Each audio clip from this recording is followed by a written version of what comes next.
আপনাদের উদ্দেশ্যে আজকে মলদ্বারের একটি কমন রোগ এরিয়ানাল ফিস্টুলা তথা বগন্ধ নিয়ে কিছু ধারণা দিতে যাচ্ছি। বগন্ধ কোথায় হয়?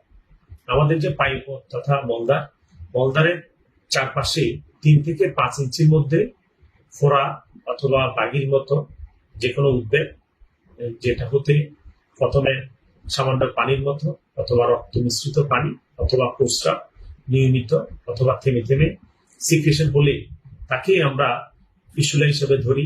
এক্ষেত্রে আরো একটু কনফার্ম করার জন্য আমরা অ্যানাল ফিস্টুলা ক্ষেত্রে ফিস্টুলোগ্রাম এবং আমরা এমআরআই করে নিশ্চিত হই যে ফিস্টুলাটি কতটুকু গভীরে পতিত আছে।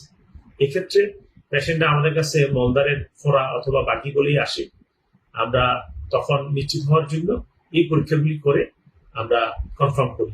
এক্ষেত্রে পেশেন্ট যদি প্রাথমিক পর্যায়ে আমাদের কাছে আসে, আমরা বিনা সার্জারিতে শুধু ওষুধের মাধ্যমে এই সমস্যার সমাধান দিতে পারি।